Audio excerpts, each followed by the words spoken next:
The moment Felicity Palmer told her mother she was in love with a vampire king, her family stopped seeing her as a person and started treating her like a problem to be solved. Now, she sat at the long mahogany dining table in her parents' formal dining room, surrounded by the people who should have been her sanctuary, feeling their contempt settle over her shoulders like a heavy cloak. The chandelier overhead cast harsh light across her father's disapproving face, her mother's pinched expression, her older brother's barely concealed mockery.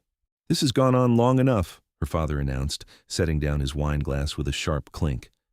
"Felicity, you need to end this delusion." "It's not a delusion," she said quietly, hating how small her voice sounded. "Henrik is real. We've been together for 8 months. Her brother Marcus snorted. "Henrik, right. The vampire king who lives in some mysterious castle you can never quite describe, who you've never once brought home to meet us, who apparently doesn't appear in any photographs." "Vampires don't photograph well," Felicity said, heat rising in her cheeks. "I've explained this." "You've explained nothing," her mother said, her tone icy. "You've been spinning fairy tales and expecting us to indulge you like you're still a child. You're 24 years old, Felicity. It's time to grow up." The words struck like a slap.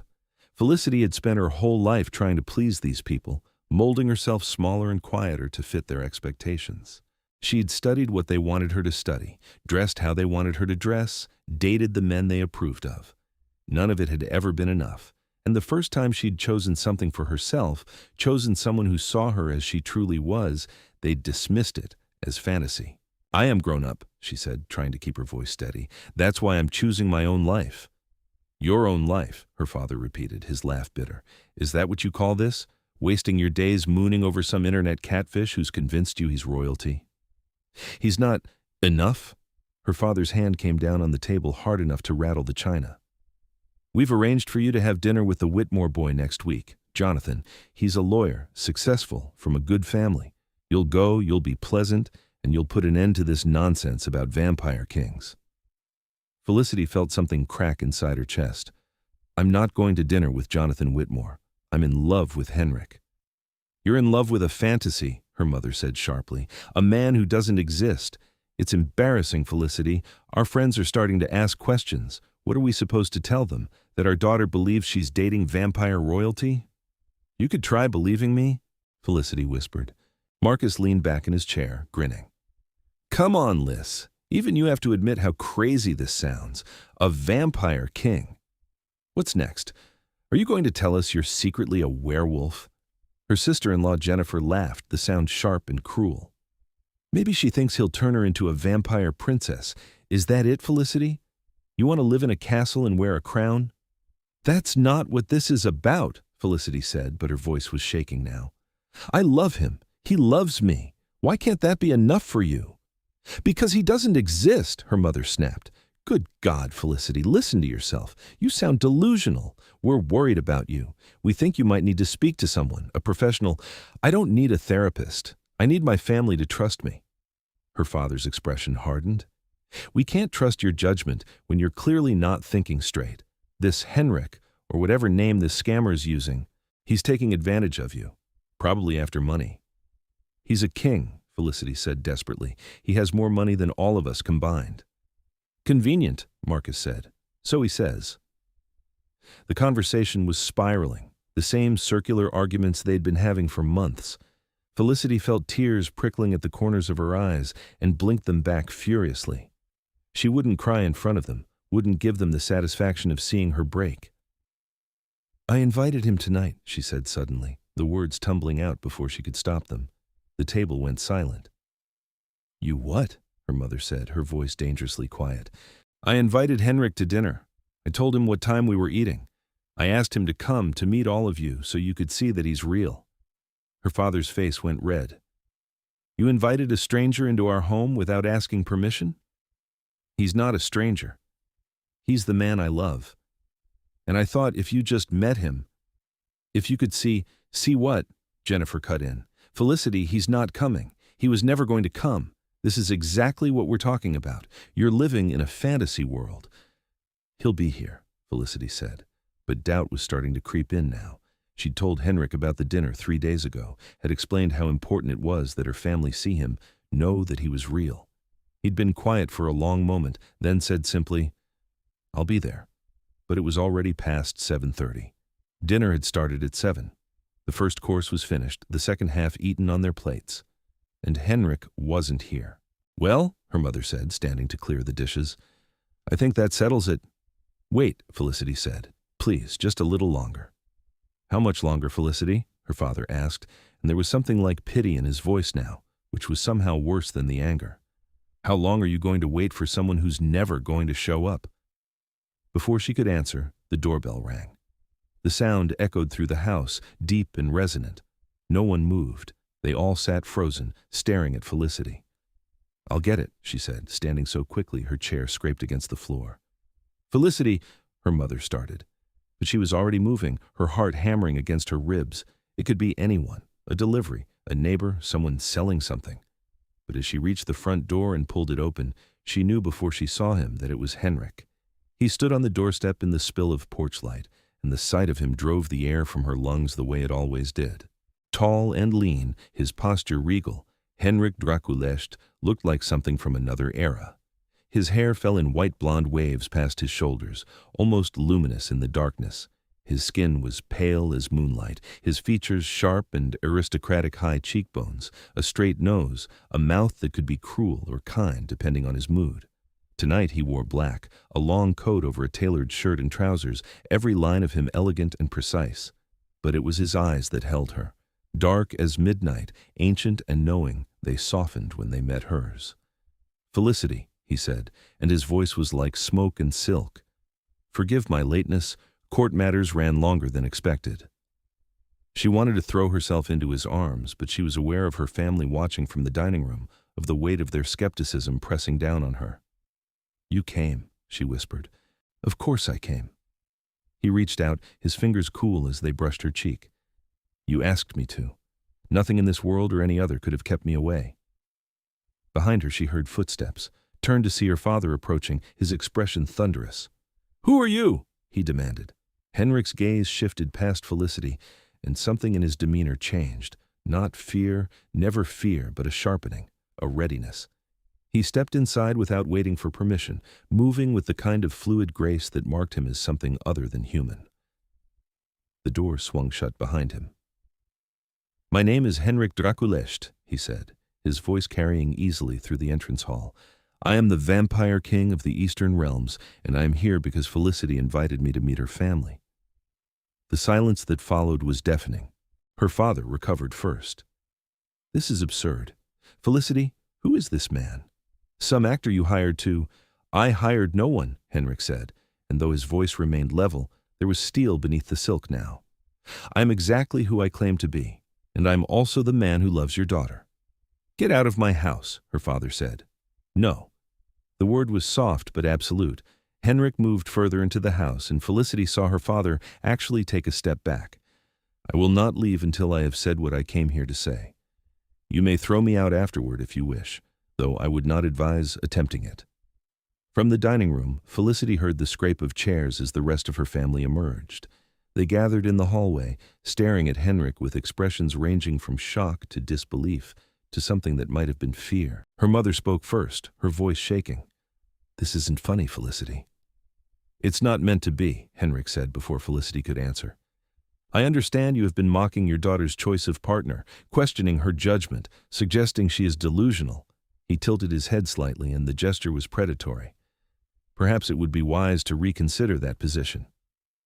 "Who the hell do you think you are?" Marcus demanded, though he stayed safely behind their father. "Some freak in a costume doesn't prove anything." Henrik's smile was sharp as a blade. "Would you like proof?" "Don't," Felicity said quickly, touching his arm. She could feel the tension coiled in him, the barely restrained power. Henrik was ancient and dangerous, a king among his kind, and he could destroy her entire family without breaking a sweat. But that wasn't why she'd asked him here. "Please, I don't want you to frighten them." His expression softened when he looked at her. "As you wish, beloved. But I will not stand idle while they insult you." "Beloved," Jennifer repeated, her voice mocking. God, this is like something out of a bad romance novel. Henrik's attention snapped to her, and she flinched. You mock what you do not understand. That is the privilege of the ignorant.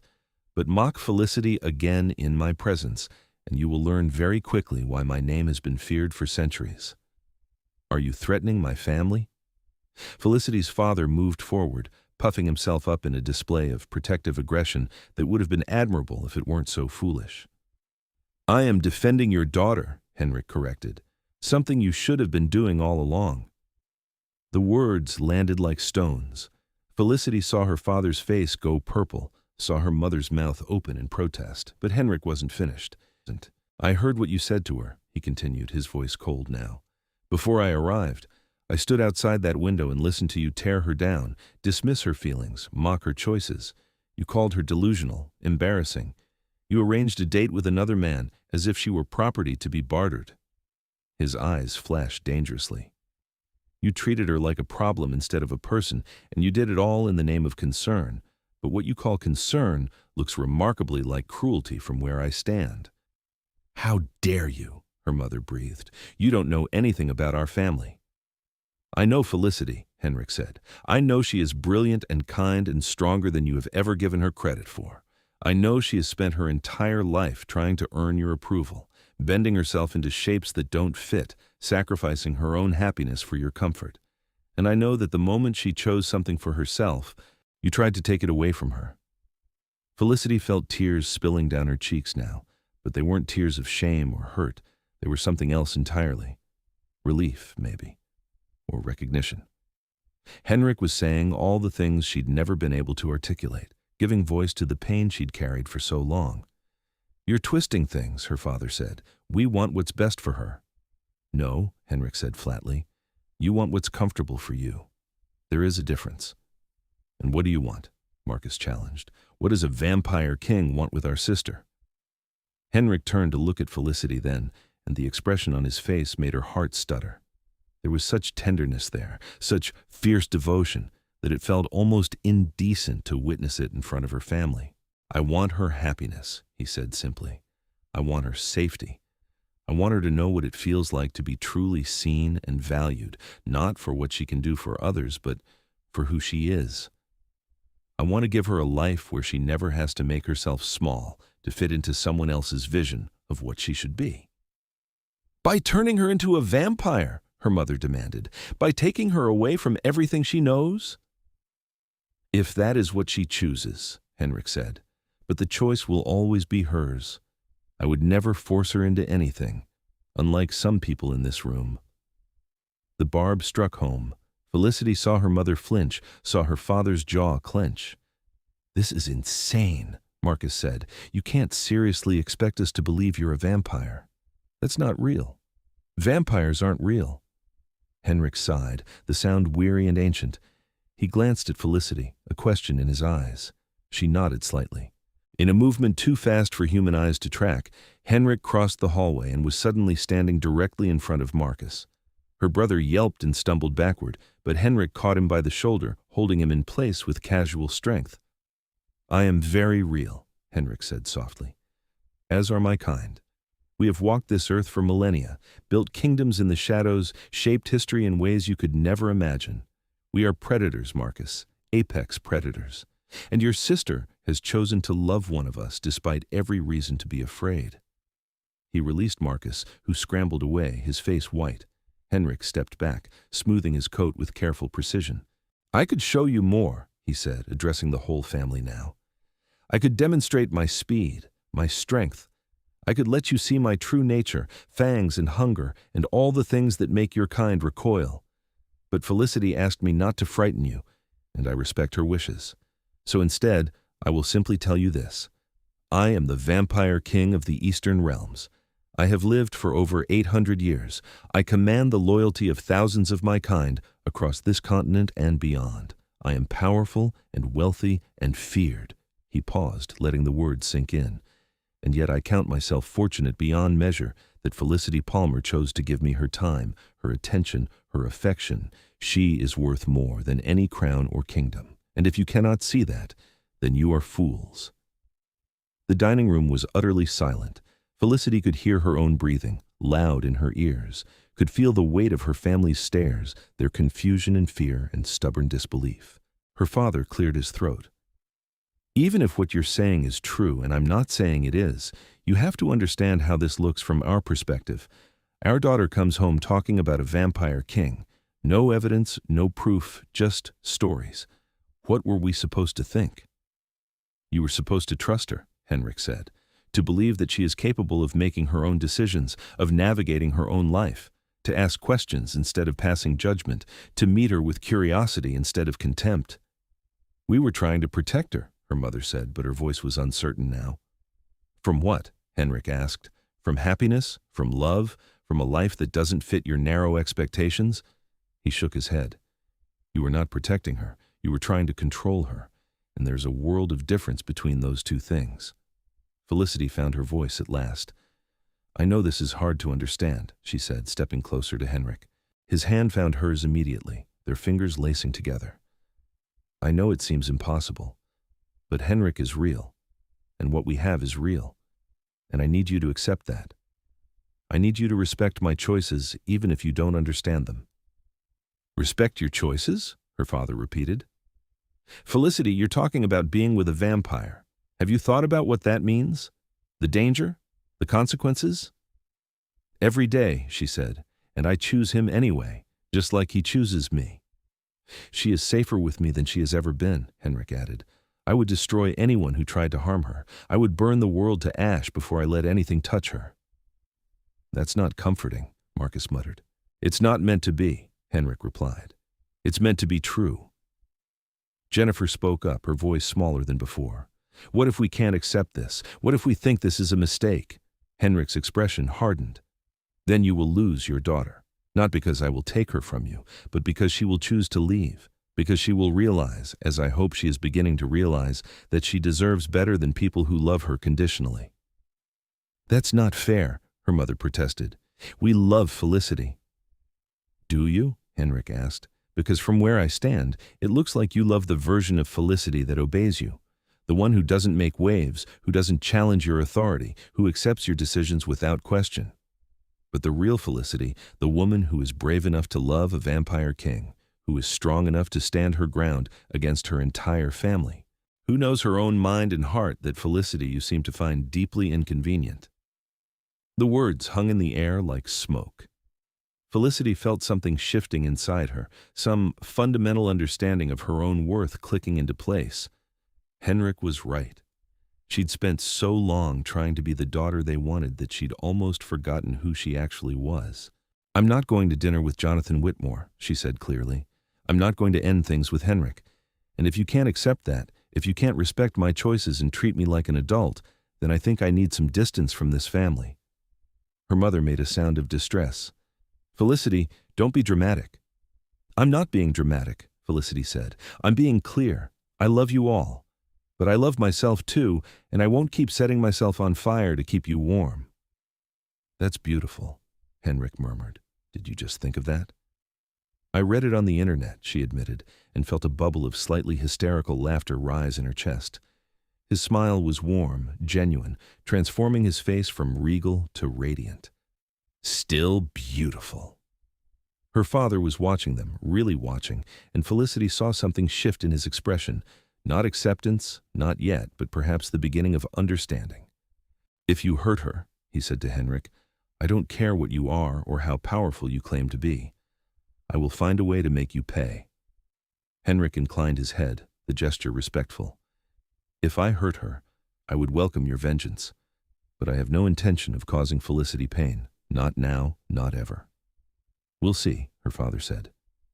But it wasn't quite a threat, more like a promise to keep watching, keep caring, even if he didn't understand. Her mother looked between them, her face crumpling. I just want you to be safe, Felicity. Happy. I want you to have a normal life. I don't want normal, Felicity said gently. I want extraordinary. And I've found it. The dinner that followed was awkward and surreal in equal measure. Her family had insisted, in that stilted way of people who didn't know how else to proceed, that Henrik join them at the table. He'd agreed with perfect courtesy, settling into the chair beside Felicity with an ease that suggested he'd dined with hostile families many times before.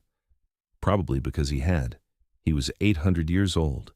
He'd likely navigated more family dinners than she could imagine. The food was cold by now, but no one seemed to have much appetite anyway. They pushed things around their plates and made halting attempts at conversation. "So," Marcus said eventually, "Vampire King, what exactly does that entail?"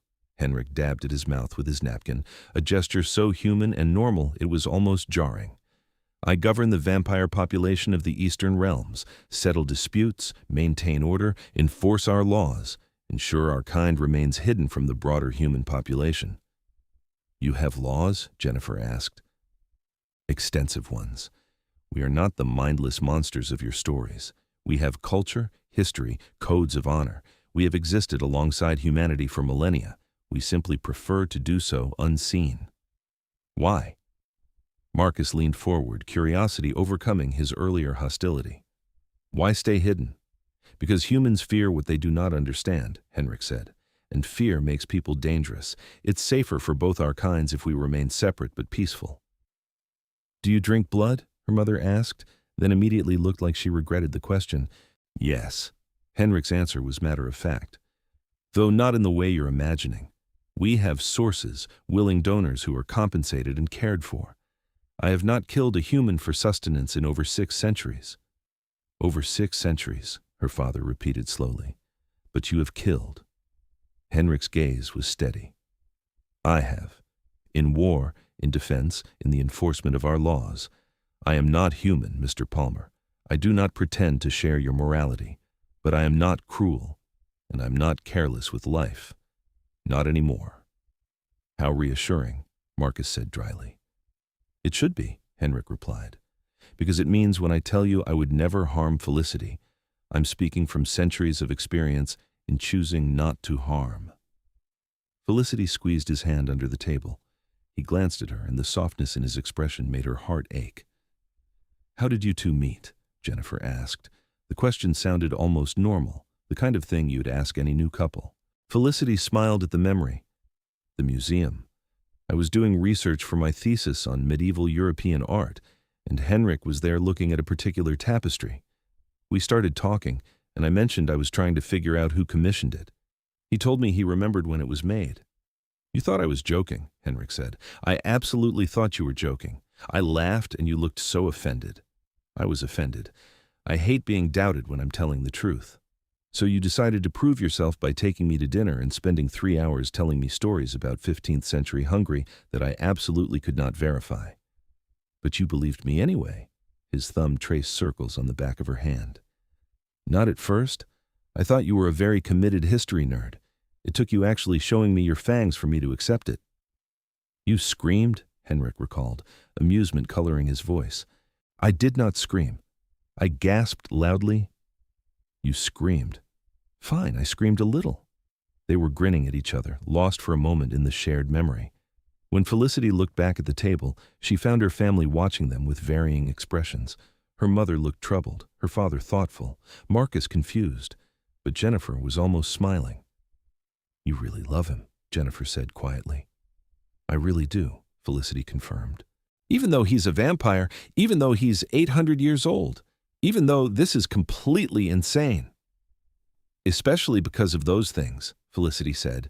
"He's extraordinary. He's seen empires rise and fall. He's lived through history I can only read about in books. He's powerful and ancient and terrifying, and he chose me. Out of all the centuries he's lived, all the people he's known, he chose me." "I chose you," Henrik corrected softly, "because you are the first person in 800 years to make me feel like I was living instead of simply existing." Her mother made a small, choked sound. That's actually very romantic." "Thank you," Henrik said gravely. "I have had considerable time to practice romance." "I bet," Marcus muttered. The conversation continued, slowly becoming less awkward as the minutes passed. Her family asked questions, some hostile, some genuinely curious. Henrik answered them all with patient courtesy, never losing his composure even when the questions grew pointed or rude. He told them about his castle, a sprawling Gothic structure built into the mountains 300 miles north. About the vampire court he presided over, the councils and ceremonies and endless politics of immortal beings. about the challenges of adapting to modern technology after centuries of candlelight and quills. "Do you use a phone?" Marcus asked. "I have 6 phones," Henrik said. "I keep losing them." Felicity laughed. "Last week I found one in the refrigerator. I was looking for the butter and got distracted." "How do you lose a phone in the refrigerator?" "Vampire hearing. Someone called while I was making breakfast, and I heard it from 3 rooms away. By the time I got there, I'd forgotten what I was doing." The mental image of an 800-year-old vampire king wandering around his castle looking for butter while holding a smartphone was so absurd that Felicity started giggling and couldn't stop. Henrik looked at her with such fond exasperation that she only laughed harder. "I'm glad my technological incompetence amuses you," he said. "I'm glad you're incompetent at something," she managed. "You're annoyingly perfect at everything else." "I am far from perfect, beloved. Name one other thing you're bad at." Henrik considered this seriously. "Dancing, modern dancing, I cannot make sense of it. You literally waltzed at the court ball last month without missing a step. Waltzing makes sense. It has rules and structure. But what you call dancing now," he waved a hand vaguely, "it's just chaos set to music." "You sound like Grandpa," Marcus said, and then looked surprised at himself, like he'd forgotten to be hostile. Henrik didn't take offense. "I imagine I am significantly older than your grandfather, and likely just as confused by modern youth." The dinner wound down eventually. Her family seemed exhausted by the revelations of the evening, drained of both skepticism and energy. They cleared the plates in silence, moving around each other in the careful choreography of people who'd shared space for years. Felicity stood to help, but Henrik caught her hand. "May I speak with you privately?" She nodded, and they slipped out of the dining room together. He led her to the front hallway, away from the sounds of running water and clinking dishes. "That was harder than I expected," she admitted. "You were magnificent," Henrik said, pulling her close. His hand settled at her waist, cool even through the fabric of her dress. "You stood your ground. You spoke your truth. I've never been more proud of you." "You defended me," she said, tilting her head back to look at him. "You said everything I've been trying to say for months, but better." "I said what needed to be said, but Felicity," he cupped her face in his hands. "You must understand something. I can defend you to them. I can make them see your worth, your strength, but I cannot make you see it. That has to come from you." "I'm starting to," she whispered. "Tonight, listening to you, hearing you name all the things I felt but couldn't articulate, I'm starting to understand that their disapproval doesn't make me wrong." "No," he agreed, "it doesn't. They are limited by their fear and their need for control. You are limited only by your courage and imagination, and you have both in abundance." She kissed him then, rising on her toes to press her mouth to his. He made a soft sound of surprise and pleasure, his arms tightening around her. The kiss was sweet and desperate and grounding all at once, a reminder that whatever happened with her family, she wasn't alone. When they pulled apart, Felicity rested her forehead against his chest, listening to the slow, steady beat of his heart. "Vampires' hearts beat slower than humans," Henrik had explained once. "Just 12 or 15 times per minute, just enough to move blood through their systems, just enough to sustain their strange half-life." "Come home with me," she said impulsively. "Tonight. I don't want to stay here." Henrik hesitated. "Are you certain? I don't want you to make a choice in anger that you'll regret later." "I'm not angry," she said, though that wasn't quite true. She was angry, but she was also clear-headed and certain. "I'm just done. Done trying to convince them. Done waiting for their approval. I want to be somewhere I'm wanted for exactly who I am." "Then yes," Henrik said simply. "Come home with me. Stay as long as you like. Forever, if you wish." Forever. The word hung between them, heavy with implication, because forever with Henrik would mean becoming what he was, trading her humanity for immortality, her mortality for his endless existence. It was something they'd discussed in the abstract, late at night when they lay tangled together in his enormous bed, the castle silent around them. Henrik had been clear that he would never pressure her, never demand she turn. It had to be her choice, made freely and without reservation. "I'm not ready for forever yet," Felicity said carefully, "but I'm ready for tonight, for tomorrow, for all the nights and days after that, for as long as we have." "Then that is what we'll take," Henrik said, "one night at a time until you decide what you want your eternity to look like." They returned to the dining room together. Her family was gathered around the table again, looking uncertain and uncomfortable. I'm going to go, Felicity announced. Back to Henrik's. I'll come by in a few days to collect my things. Your things? Her mother repeated. Felicity, you're not moving out. I am, actually. I should have done it months ago. She looked at each of them in turn, these people who had shaped her life, for better and worse. I love you all, but I can't keep living in this house under this kind of scrutiny. I need space to figure out who I am when I'm not trying to be who you want me to be. And you think living with him will help with that? Her father asked, nodding at Henrik. I know it will, Felicity said, because Henrik has never once tried to make me into something I'm not. He likes who I am, messy and uncertain and still figuring things out. He doesn't need me to be perfect, just present. Henrik said nothing, but his hand found the small of her back, a gesture of support and solidarity. This is a mistake, her mother said, but her voice lacked conviction. Maybe, Felicity allowed, but it's my mistake to make, and I'd rather make my own mistakes than spend my life being exactly what you want me to be. Marcus stood abruptly. I think you're crazy. I think this is all crazy, but he paused, seeming to struggle with the words. You seem happy. Happier than I've seen you in years, so maybe crazy isn't the worst thing. It wasn't acceptance, not quite, but it was something. A crack in the wall of their resistance, a hint that maybe eventually they could find their way to understanding. Thank you, Felicity said quietly. Her father walked them to the door. He looked older suddenly, tired and uncertain. At the threshold, he caught Felicity's arm. Are you sure about this? He asked. More sure than I've been about anything in my life, she told him. He looked at Henrik, his expression unreadable. Take care of her. With my life and everything beyond it, Henrik promised. They left together, stepping out into the cool night. Henrik's car was parked at the curb, a sleek black thing that looked like it cost more than her parents' house. He opened the passenger door for her, ever courteous, and she slid inside. As they pulled away from the house, Felicity looked back once, saw her family silhouetted in the doorway, watching them go.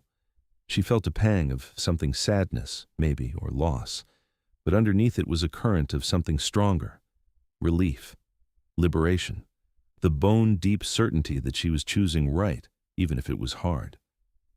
You're quiet, Henrik observed as they drove through the darkened streets. Just thinking, she said. Regrets? No, just adjusting. It's strange, realizing you've been living for other people's approval for so long, like waking up and discovering you've been walking around with weights tied to your ankles your whole life. And now the weights are cut free, Henrik said. Now the weights are cut free, she agreed.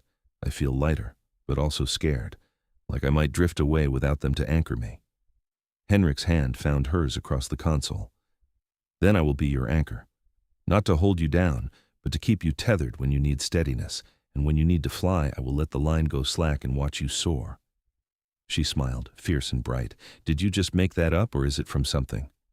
I made it up, he admitted. Was it too much? It was perfect. They drove in comfortable silence after that, leaving the city behind. Henrik's castle was remote, deliberately so, hidden in mountains that tourists rarely ventured into. The drive took hours, but Felicity didn't mind. She dozed intermittently, lulled by the motion of the car and the low music from the stereo. When she woke fully, they were winding up a mountain road, trees pressing close on either side. The sky was black overhead, moonless, the stars hidden behind cloud cover. Almost there, Henrik said, noting her wakefulness.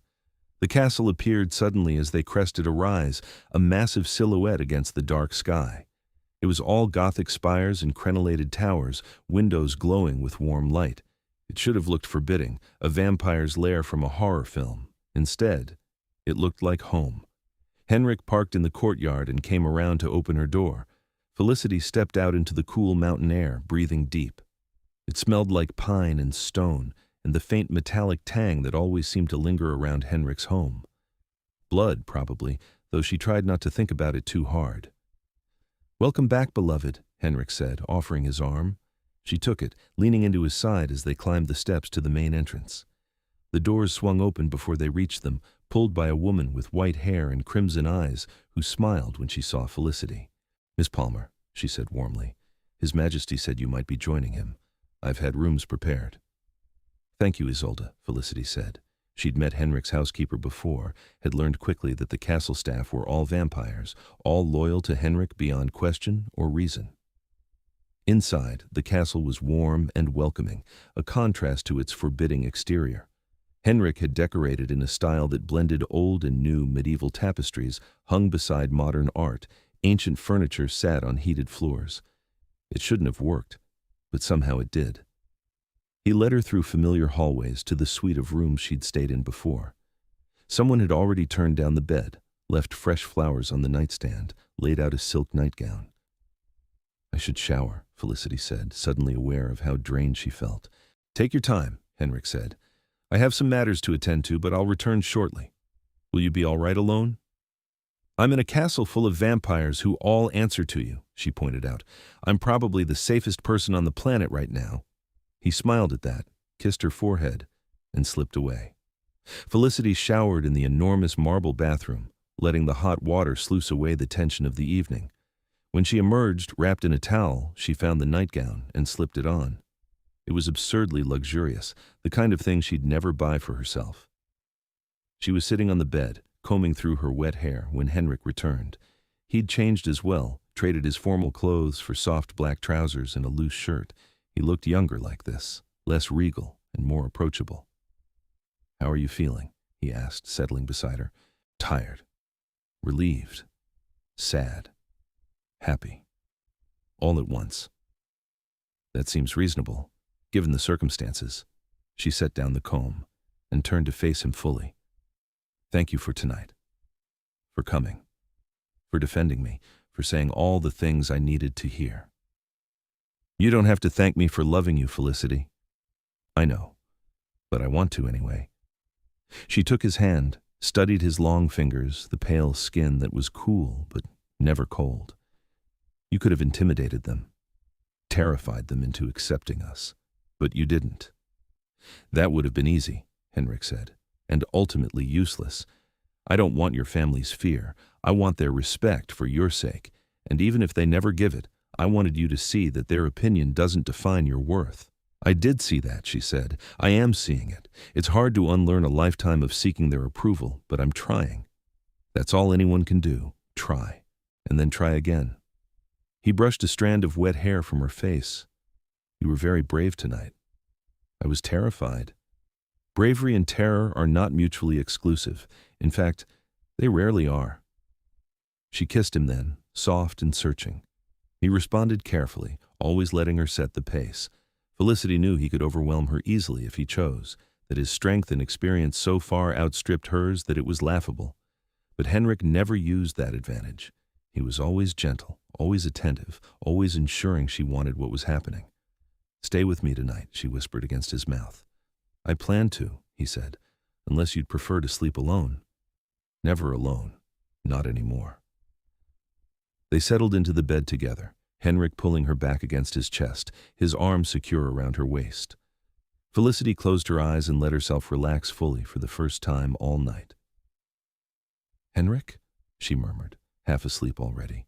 Yes, beloved? Do you think they'll come around? My family? He was quiet for a moment. Some of them might. Your brother, perhaps. Maybe your father, with time. Your mother will be harder. She's invested in controlling you because she thinks it keeps you safe. She may never fully understand that true safety comes from strength, not submission. And if they don't? If they can't accept this? Then you build a new family, Henrik said simply. You surround yourself with people who value you, who celebrate your choices, who make space for you to be fully yourself. Blood relation is no guarantee of belonging. Sometimes we must find our own people. Felicity thought about that as sleep pulled her under. A new family, a chosen family. It sounded like loss and possibility all at once. In the days that followed, Felicity settled into life at the castle with surprising ease. She'd been worried it would feel strange, living full-time in Henrik's world instead of just visiting. But the castle staff welcomed her warmly, and Henrik was careful to give her space to establish her own routines. She set up a study in one of the tower rooms, surrounding herself with her research materials and laptop. Her thesis on medieval art had taken on new dimensions now that she had access to Henrik's memories and his extensive library. He'd lived through the period she was studying, had known some of the artists personally. "Tell me about Giotto again," she said one afternoon, looking up from her notes. Henrik glanced over from where he sat reading near the window. "What aspect? Was he really as revolutionary as the art historians claim, or is that revisionist narrative?"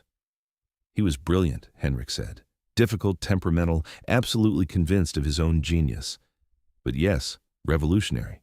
He saw space and depth in ways his contemporaries didn't, changed the entire trajectory of Western art." "Did you commission any works from him?" "One, a small altarpiece. I donated it to a church in Florence in 1472. Felicity made a note. "Which church?" "It burned down in the 16th century, unfortunately. The altarpiece was destroyed." "That's tragic." Henrik shrugged. "Such is the nature of mortal creation, beautiful and fleeting. It's why I find it so precious." She looked at him, this immortal being who'd watched empires crumble and art burn, and felt a wave of affection so strong it made her chest ache. "You're not what I expected when I first learned vampires were real." "What did you expect?" "Someone crueler, I think. More distant, less interested in beauty for its own sake." "I have been cruel," Henrik said quietly. "Especially in my younger years. When you've lived as long as I have, you must find ways to remain engaged with the world, or you become a monster of indifference. For me, art and beauty are anchors. They remind me why immortality is worth enduring." "And now," she asked. His smile was soft. "Now I have you, my most precious anchor of all." They fell into a rhythm over the following weeks. Mornings were Felicity's for work and study. Afternoons they spent together, walking the castle grounds or visiting the nearby village. Evenings Henrik often had court business, meetings with other vampires who came seeking his counsel or judgment. Felicity had been nervous the first time she sat in on one of these sessions, but Henrik had insisted. "If you're going to share my life, you should understand all of it," he'd said, "including the parts that are difficult or dangerous." The court sessions were fascinating and unsettling in equal measure. Vampires came with disputes over territory, accusations of broken laws, requests for permission to turn humans. Henrik presided over it all with calm authority, listening to arguments and rendering decisions that seemed to satisfy even those who didn't get what they wanted. "How do you do that?" Felicity asked one evening after a particularly contentious session. "Make people accept outcomes they don't like?" "I give them fairness instead of favor," Henrik said. "They may not like my decisions, but they trust that I'm not playing favorites or acting on whim. Justice is often more important than victory." "You're a good king," she said. He looked surprised. "What makes you say that?" "You care. Not just about maintaining power, but about doing right by your people. You listen to them. You try to be fair even when it's hard. That's what makes a good king." Henrik pulled her into his arms, holding her close. "You see the best in me," he murmured against her hair. "Even when I'm not sure it exists." "It exists," she said firmly. "I've seen it over and over." Her family reached out sporadically during this time. Her mother called twice, both conversations stilted and uncomfortable. Her father sent a few terse emails, but it was Marcus who surprised her by showing up at the castle 3 weeks after the disastrous dinner. Isolde announced his arrival with barely concealed skepticism. "Miss Palmer, your brother is at the gate. Shall I send him away?" "No," Felicity said, setting down her book. "Let him in." Henrik appeared in the doorway of the library. "Are you certain? You don't have to see him if you're not ready." "I'm ready," she said, though her heart was racing. "He came all this way. The least I can do is hear him out." Marcus looked deeply uncomfortable when Isolde showed him into the sitting room. He kept glancing around at the castle's Gothic grandeur, clearly out of his element. "This is quite a place," he said. "Henrik has excellent taste," Felicity replied. "What are you doing here, Marcus?" He sat down heavily. "I wanted to apologize for the dinner, for the things I said. I was a jerk." "You were," she agreed, "but so was everyone else." "Yeah, well, I've been thinking about it, about what what Henrik said, about how we treated you like a problem instead of a person." He ran a hand through his hair, frustrated. "He was right. We did. I did. And I'm sorry." Felicity felt tears prickle at the corners of her eyes. "Thank you," she said quietly. "That means a lot." "Are you happy here?" Marcus asked, looking at her directly for the first time. "I am. Happier than I've been in years." "And he's good to you, Henrik?" "He's wonderful to me." Marcus nodded slowly. "Then I guess that's what matters. Even if I don't understand it, even if it scares me a little, if you're happy, then I'm happy for you." "You're scared?" Felicity asked. "Of course I'm scared. You're my little sister, and you're dating an 800-year-old vampire. That's terrifying. But," he smiled slightly, "you seem like you can handle yourself. You stood up to all of us that night. I'd never seen you do that before." "I'm learning," Felicity said. "Learning to stand up for myself, to trust my own judgment. Henrik is helping me with that." They talked for another hour, the conversation slowly becoming easier. Marcus asked questions about the castle, about Henrik's world, about how Felicity spent her days. She answered honestly, painting a picture of a life that was strange and wonderful and entirely hers. When he left, he hugged her tightly. "Don't be a stranger, okay? Come visit sometime. Bring the Vampire King if you want.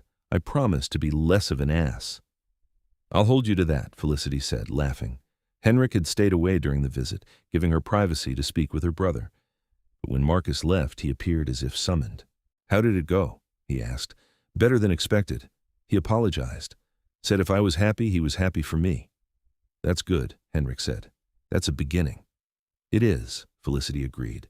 She wrapped her arms around him, breathing in his familiar scent, cold stone and old books and something indefinably him. "Thank you for giving me the space to have that conversation alone." "Your relationship with your brother is yours to navigate," Henrik said. "I can support you, but I can't do the work for you." "You're very wise for someone who can't figure out how to work a smartphone," she teased. "I have delegated smartphone management to Isolde. It's more efficient." "You're impossible." "Yes," he agreed, kissing the top of her head. "But you love me anyway." "I love you anyway," she confirmed. As summer turned to autumn, Felicity found herself thinking more seriously about the future, about what forever might actually mean. She brought it up one evening as they sat together in Henrik's private chambers, the fire crackling in the enormous stone hearth. "Tell me about turning," she said. "Tell me what it's really like." Henrik set down the book he'd been reading. "Are you thinking about it seriously?" "I am, not immediately, but someday. I want to understand what I'd be choosing." He was quiet for a moment, gathering his thoughts. "The turning itself is painful," he said finally. "I won't lie about that. My venom essentially kills your human body and rebuilds it as something new.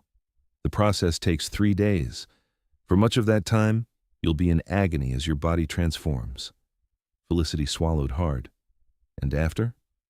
"After, you'll be stronger, faster. Your senses will be heightened to a degree you can't imagine. You'll be able to hear a whisper from a mile away, see in perfect darkness, move faster than human eyes can track." "And the hunger?"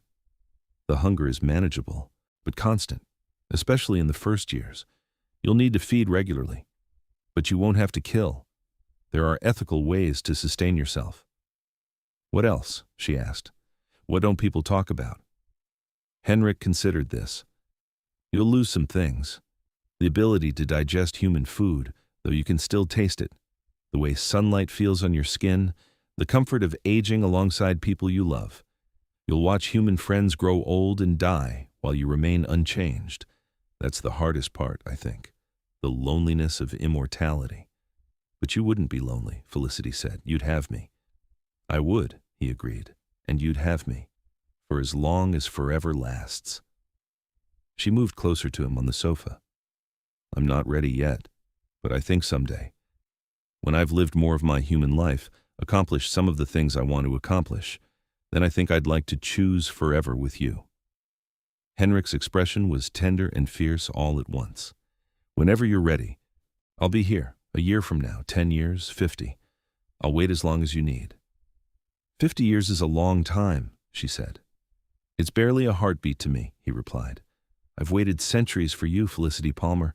I can wait a few more decades." She kissed him then, deep and certain. His arms came around her, holding her close but never constraining.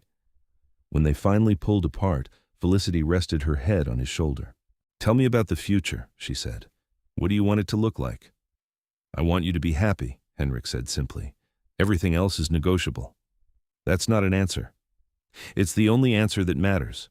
Your happiness, your fulfillment, your joy, those are my priorities. If that means you stay human for decades, I'll cherish every moment. If you choose to turn, I'll guide you through it. If you decide you want children, we'll find a way before the turning. If you want to travel, we'll see the world. If you want to settle here and study medieval art for the next 50 years, I'll fill the library with every text you could possibly need.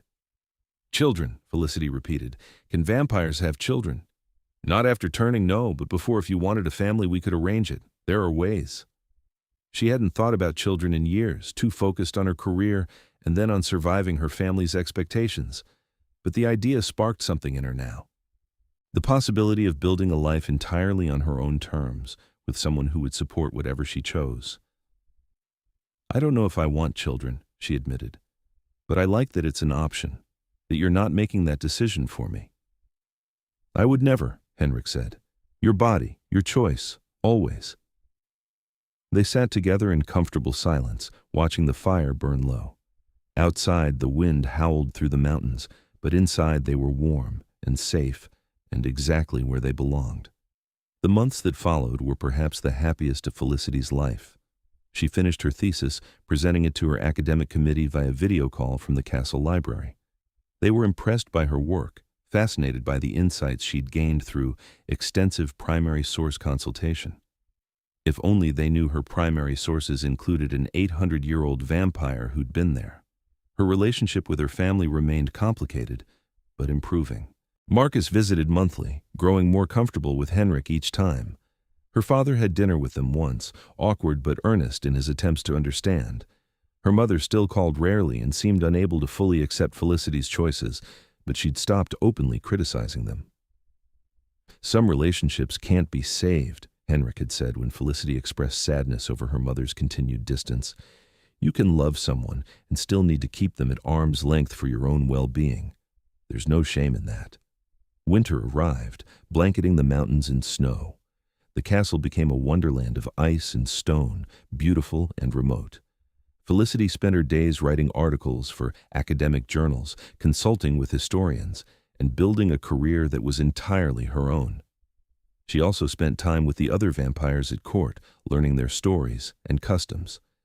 Isolde became a close friend, teaching Felicity about vampire history and culture. A vampire named Cassian, who served as Henrik's second-in-command, taught her self-defense. Just because you're dating the king doesn't mean you shouldn't know how to protect yourself. I like your people, Felicity told Henrik one evening as they prepared for bed. They like you, he replied. They've never seen me this content. It makes them hopeful. Hopeful for what? That immortality doesn't have to mean isolation, that we can build connections that matter, even across the human-vampire divide. You've changed the court just by being here, by showing them it's possible to bridge that gap. Felicity hadn't thought about it that way, but she could see the truth in his words. The vampires at court treated her with respect and genuine warmth, not just because she was Henrik's partner, but because she'd earned her place among them. Spring came slowly to the mountains, snow giving way to green shoots and wildflowers. On a particularly beautiful evening in late April, Henrik took Felicity walking through the gardens behind the castle. They followed winding paths between flowering trees, the air sweet with the scent of blossoms. I have something for you, Henrik said, stopping beneath an ancient oak. From his pocket he drew out a small velvet box. Felicity's heart began to race as he opened it, revealing a ring, a deep red stone set in silver, the band engraved with intricate patterns. This is a ruby from the Carpathian mines, Henrik said. It's over 1,000 years old. The silver was forged by a master craftsman in Constantinople. I've carried this ring for 3 centuries, waiting for the right person to give it to. He met her eyes. Felicity Palmer, I am not asking you to marry me in the human sense. I know you're not ready for turning, and I respect that. But I want you to know that you are my choice, now and forever. If you'll have me, I'm yours for as long as you want me. Felicity felt tears streaming down her face. Is this a vampire proposal? It's a promise, Henrik said, a commitment. Among my kind, when you give someone a ring like this, you're saying they're your eternity. Your chosen one. I'm saying that to you now, with no pressure, no expectations, just truth. She held out her hand, trembling slightly. Put it on. He slid the ring onto her finger, the fit perfect. The ruby caught the fading light, gleaming like blood. It's beautiful, she whispered. It's yours, Henrik said. As am I. She pulled him down into a kiss, pouring everything she felt into it, love and gratitude and fierce joy. When they finally pulled apart, she was laughing and crying at once. I love you, she said. I love you so much it terrifies me sometimes. I know, he said, wiping away her tears with gentle thumbs. I love you the same way, like you're the only thing tethering me to this world, and simultaneously the only thing worth staying in it for. They walked back to the castle hand in hand, the ring heavy and right on Felicity's finger. That night, they made love with a tenderness that felt sacred, Henrik whispering promises against her skin between kisses, promises of protection, of devotion, of forever stretched out before them like an endless road. In the weeks that followed, Felicity found herself thinking seriously about turning. Not immediately, but within the next few years. She wanted to experience more of her human life. First, wanted to publish more research, travel to all the places she'd dreamed of, maybe even teach for a while. But she also wanted forever with Henrik, wanted to walk beside him through centuries instead of mere decades. I think I want to turn when I'm 30, she told him one evening. That gives me 6 more years as human. Time to do the things I want to do while I still can, and then, if you're still willing, I'd like to choose immortality with you. Henrik's smile was radiant. I will be more than willing. I'll be honored. There's something else, Felicity said, her heart racing. I think I might want a child. Before I turn, one child to carry forward into our future. Someone we could raise together, human and vampire, teaching them both worlds. Henrik went very still. Are you certain? A child is an enormous commitment. I know, and I'm terrified. But I want it. I want to create something with you. A family that we choose, that we build deliberately. Not to replace what I had, but to make something better. Then we'll do it, Henrik said firmly. However you want to approach it. Medical assistance, the traditional way, whatever makes you comfortable. We have time to plan, to prepare. And Felicity. His voice grew husky with emotion. The idea of raising a child with you, of building that kind of future together, it's more than I ever let myself hope for. They began planning in earnest after that. Felicity would finish her current research projects over the next 2 years. Then they'd try for a child. After the child was born, and Felicity had a few years as a mother, she'd turn. They'd raise their child together, Henrik showing them the vampire world, while Felicity kept them grounded in humanity. They'll be unique, Henrik said. Raised by a vampire king and his human-turned-vampire partner, they'll bridge both worlds in ways few others can. They'll be loved, Felicity said. That's what matters most. 2 years passed in what felt like heartbeats. Felicity published a book on medieval art that was very well received in academic circles. She taught a semester as a visiting professor, discovering she loved the classroom. She traveled with Henrik to Vienna, Paris, Rome, seeing the art she'd studied in museums and private collections, some of which Henrik had personally known the artists of. Her relationship with her family continued to improve slowly. Marcus and his wife had a baby, a daughter they named Emma. When Felicity visited to meet her niece, her mother was there, holding the infant with tears in her eyes. She's beautiful, Felicity said, touching Emma's tiny hand. Her mother looked up, her expression softening. You look happy, Felicity. Truly happy. I am, Felicity said. Then I suppose, her mother hesitated. I suppose I was wrong. About Henrik, about your choices. I still don't understand it all, but I can see it's made you bloom in ways I never expected. It wasn't a full apology or acceptance, but it was something. Progress. Felicity hugged her mother carefully, Emma between them, and felt another piece of old hurt begin to heal. On Felicity's 28th birthday, she and Henrik began trying for a child. It took 6 months, months filled with hope and disappointment and trying again. When the test finally came back positive, Felicity sat on the bathroom floor and cried. Henrik found her there, tears streaming down her face. Beloved, what's wrong? "Nothing's wrong," she managed. "I'm pregnant. We're going to have a baby."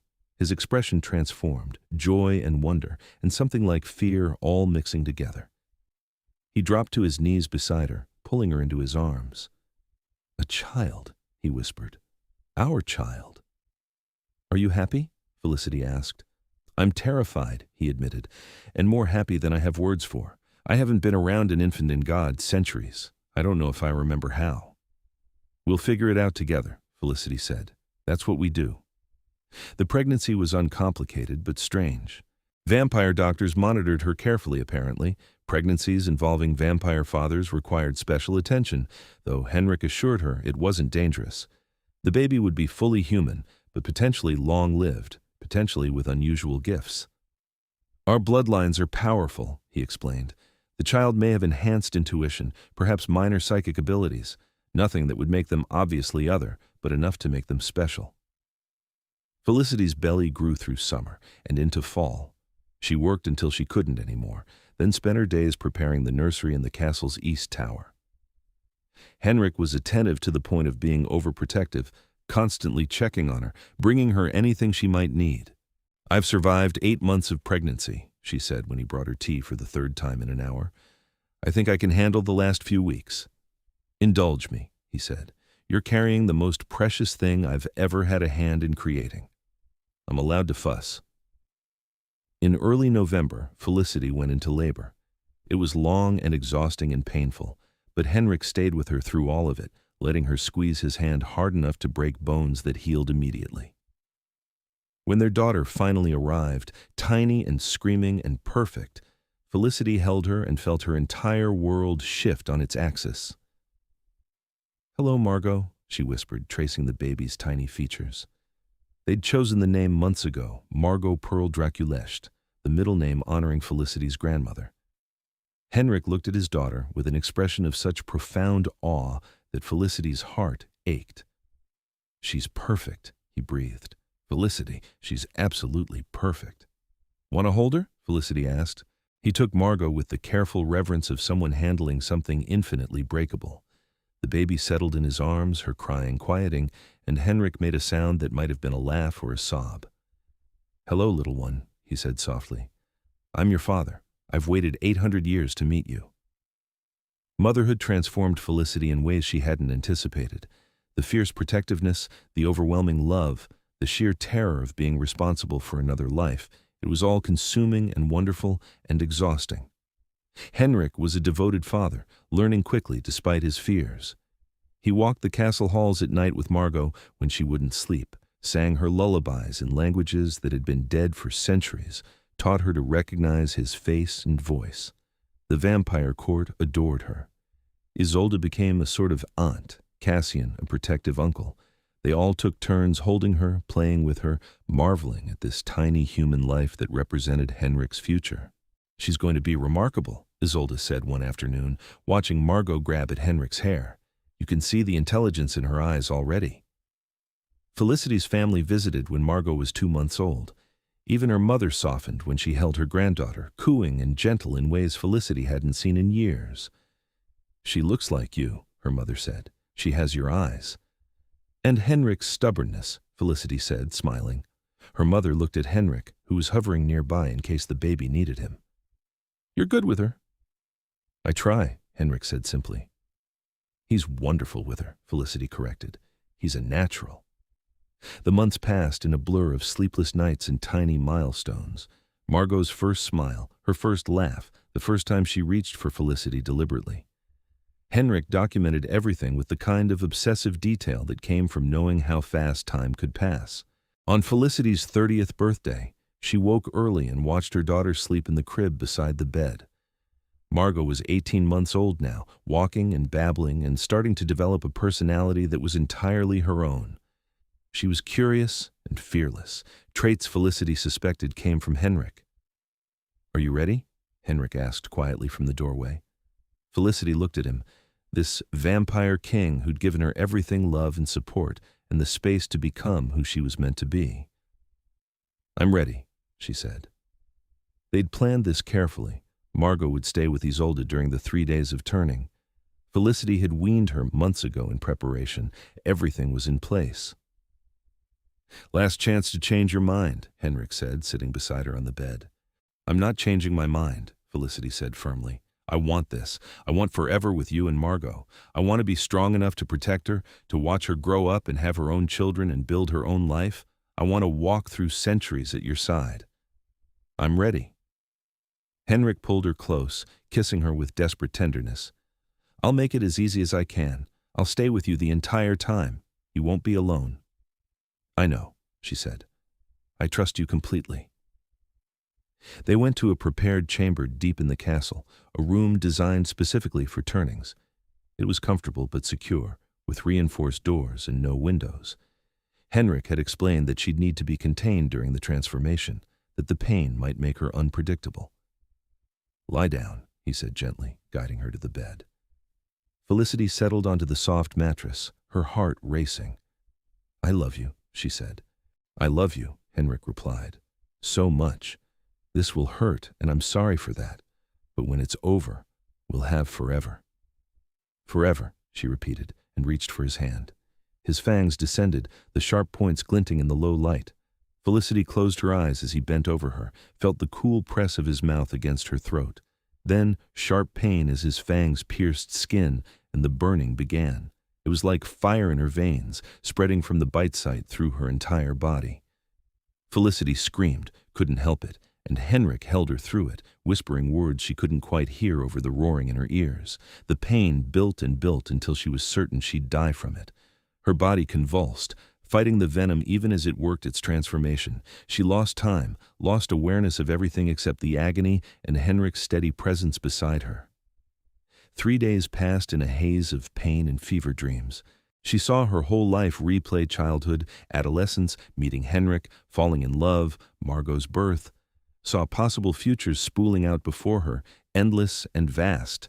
And through it all, Henrik never left. He held her hand, smoothed her hair, whispered encouragement when she was lucid enough to hear it.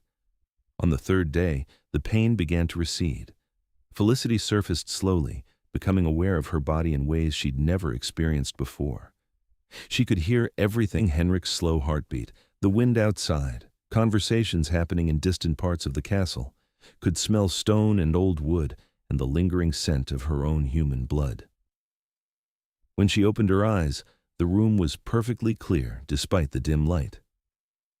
"Felicity," Henrik said, and his voice was like music, layered with tones she'd never noticed before. She sat up slowly, marveling at how easy it was, how strong she felt, looked down at her hands and saw pale skin, whiter than it had been, almost luminous. "How do you feel?" Henrik asked. "Different," she said, and her voice sounded strange to her own ears. "Everything is so intense. I can hear God. I can hear everything." "It will take time to adjust," he said. "The heightened senses are overwhelming at first, but you'll learn to filter, to control it." She looked at him and caught her breath. He'd always been beautiful, but now she could see every detail: the exact shade of his eyes, the fine lines at their corners, the way his hair caught the light. He was extraordinary. "You're staring," he said, smiling slightly. "You're beautiful," she whispered. "So are you. Come, see yourself." He led her to a mirror, and Felicity gasped at her reflection. Her skin was pale as Henrik's. Her hair seemed to shimmer with new luster. Her eyes were the same color but brighter, more alive. She looked like herself, but elevated, perfected. "I'm a vampire," she said wonderingly. "You are," Henrik confirmed. "My vampire, my queen, if you'll have the title." She turned to him, taking his face in her hands. "I'll have it. I'll have everything with you." They kissed, and it was different now, equal in strength and speed, no longer needing to be careful with each other. Felicity felt powerful and wild, and entirely herself in ways she'd never experienced as human. "Margot," she said suddenly, pulling back. "I need to see Margot." "Soon," Henrik promised. "Let's make sure you have control first. The bloodlust is strong in new vampires. I don't want you to frighten her." They spent the next few hours working on control. Henrik taught her to manage the hunger that gnawed at her, to filter the overwhelming sensory input, to move at vampire speed without destroying everything she touched. Felicity was a quick study, her academic mind applying itself to these new challenges with familiar determination. When Henrik finally judged her ready, they went to the nursery together. Margot was playing with Isolde, building a tower of blocks and knocking it down with delighted shrieks. "Mama!" she cried when she saw Felicity, reaching up with chubby arms. Felicity picked her up carefully, mindful of her new strength. Margot didn't seem to notice any difference, just snuggled into her mother's arms with the easy trust of a toddler. "Hi, baby," Felicity whispered, breathing in her daughter's scent. It was sweeter now, richer, tinged with the warm scent of human blood. The hunger stirred, but she pushed it down. This was Margot, her daughter. Nothing would make her a threat to her child. "You did well," Henrik said quietly. "I was worried the hunger would be harder to manage around her." "She's mine to protect," Felicity said. "The hunger doesn't matter. She's safe with me." They settled into a new normal over the following weeks. Felicity learned to hunt ethically, to feed from willing donors without harming them. She trained with Cassian, learning to use her new strength and speed in combat. She took her place at Henrik's side in court, officially becoming his queen and partner in governing the vampire realm. Her family's reaction to her turning was mixed. Marcus was fascinated and slightly unnerved. Her father was resigned, having suspected it was coming. Her mother was hurt and distant, struggling with the idea that Felicity was no longer human. But when she visited and saw Felicity playing with Margot, saw how happy they were, she slowly began to accept it. "You really are immortal now," her mother said one evening, watching Felicity cuddle Margot. "I am," Felicity confirmed, "but I'm still me, Mom, still your daughter." "I know, it's just hard, knowing you'll outlive me by centuries." "We'll make the most of the time we have," Felicity said. "I promise." Years flowed past like water. Margot grew from a toddler into a bright, curious child. She attended school in the nearby village, though she spent her afternoons and evenings at the castle, learning about both her worlds. Felicity and Henrik raised her with love and clear boundaries, teaching her about vampire culture while ensuring she had a normal human childhood. When Margot was 7, she asked the question Felicity had been dreading. "Mama, why don't you and Papa age like other parents?" They'd prepared for this, had decided long ago to always be honest with her. Felicity sat down with her daughter and explained in age-appropriate terms about vampires and turning and the choice Felicity had made. "So you'll live forever?" Margot asked, her eyes wide. "For a very long time, yes," Felicity said. "And I won't?" "Not unless you choose to when you're much older. But that's a decision you don't have to make for decades." Margot considered this seriously. "I think I'd want to, when I'm grown up, so I can stay with you and Papa forever." Felicity's heart clenched. "We have lots of time to think about that. For now, you're going to be human and have a wonderful human life, okay?" "Okay," Margot agreed easily and ran off to play. Henrik appeared in the doorway, having listened from the hall. "She took that well." "She's extraordinary," Felicity said, "just like her father." "Just like both her parents," Henrik corrected, pulling Felicity into his arms. Margot grew into a remarkable young woman. She studied art history like her mother, fascinated by the centuries of culture her father had witnessed firsthand. She was compassionate and strong-willed, bridging human and vampire worlds with natural ease. When she turned 25, she came to her parents with a request. "I want to turn," she said. "I've thought about it for years and I'm ready. I want forever with you both." Felicity looked at Henrik, saw her own emotions reflected in his eyes, pride and sadness and love. Their little girl was grown, ready to make her own choice. "Are you absolutely certain?" Felicity asked. "Completely," Margot said. "I've lived my human life. I've traveled, studied, experienced everything I wanted to. Now, I want to choose immortality. I want to learn from Papa, to help Mama with her research for centuries. I want to be part of this family in every way." So they prepared for another turning, this time with Margot at the center. Henrik performed the transformation himself, and Felicity held her daughter's hand through the 3 days of agony, whispering encouragement just as Henrik had done for her. When Margot emerged as a vampire, pale and powerful and stunning, Felicity wept with joy. Their family was complete, 3 immortals bound by love and choice, ready to face eternity together. Decades passed, then centuries. Felicity continued her research, publishing books and articles that shaped vampire and human understanding of art history. Henrik ruled his realm with wisdom and fairness, with Felicity and eventually Margot at his side. They traveled the world, witnessed empires rise and fall, adapted to changing times while holding on to what mattered most each other. Felicity's human family aged and passed. She mourned them, especially Marcus, who she'd grown close to over the years. But she also celebrated the time they'd had, the slow healing of those relationships, the way they'd ultimately accepted her choices, even if they never fully understood them. On the 500th anniversary of her turning, Henrik threw a celebration at the castle.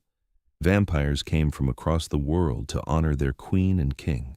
Margot stood between them, radiant and powerful in her own right, already making her mark on vampire culture. "You changed my world," Henrik told Felicity as they danced in the great hall, surrounded by their people. "That night I walked into your family's dinner. I was prepared to defend you. What I didn't expect was to witness you learning to defend yourself." "You taught me that I could," Felicity said. "You showed me my own worth." "No," Henrik corrected gently. "I simply reflected back what was already there. You were always strong, always remarkable. You just needed permission to believe it." Felicity kissed him, there in front of everyone, and the court erupted in cheers.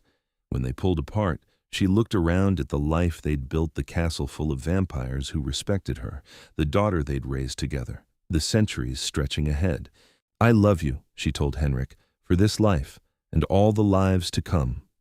"And I love you," he replied, "my queen, my eternal choice, my Felicity." They danced through the night, two vampires who'd found their forever in each other, proving that sometimes the most extraordinary loves begin with the courage to stand up for your own heart. Around them, the castle glowed with light and life, a testament to what could be built when you chose love over fear, authenticity over approval, and your own path over everyone else's expectations. Outside, the mountains stood eternal and silent. Inside, a family laughed and loved, immortal and inseparable, facing infinity together with joy. And in the end, that was all that mattered, not the centuries they'd live, but the choice to live them together, fully and fiercely and free.